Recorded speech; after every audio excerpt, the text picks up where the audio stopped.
Of late, the trend among private developers is to employ foreign architects for domestic projects. The tendency has even spread to the government projects. So, let's get to the bottom of this seemingly growing trend. Foreign architects were brought in primarily because of brand value. Basically, I say that I would think the Indian psyche has always thought that something foreign is always good. So that's the reason for bringing in somebody from abroad. Does this mean that local architects lack the competence and resource to carry off such assignments? You can't say we are in any way we are inferior to others. Indian architects are in no way inferior to anyone in their counterparts in any part of the world. It's a question of getting opportunity. If you look at any of the firms who are abroad, who's doing the work? It would be an Indian or an Asian who is working in that firm, who's primarily doing the work. So there's no shortage of skilled architects in India. Now look at the city of Madras. At one point of time, people spoke about the LIC building because that was the only building, tall building. But today you've got so many buildings come up in India, in Madras itself, which have been designed by our local architects.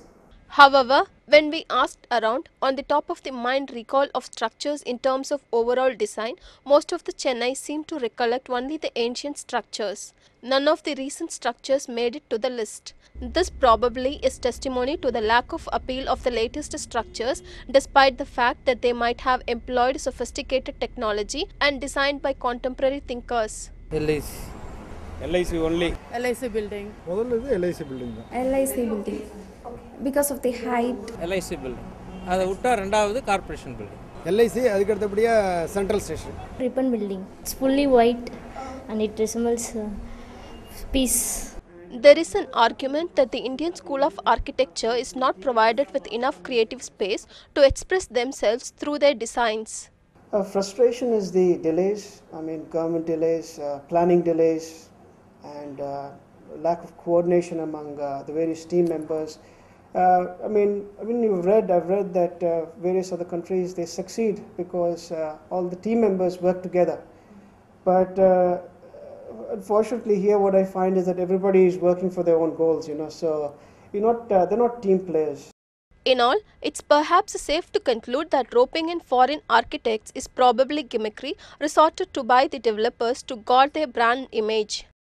It only acts as a catalyst to spur sales by enhancing the image of luxury, quality, and universal appeal. After all, who better than Indian architects to know about the science and technique of the right design that intermingles with the local culture, emotions, and climatic conditions? With camera person Madhusudanan, Priyadarshini for Real Estate Television.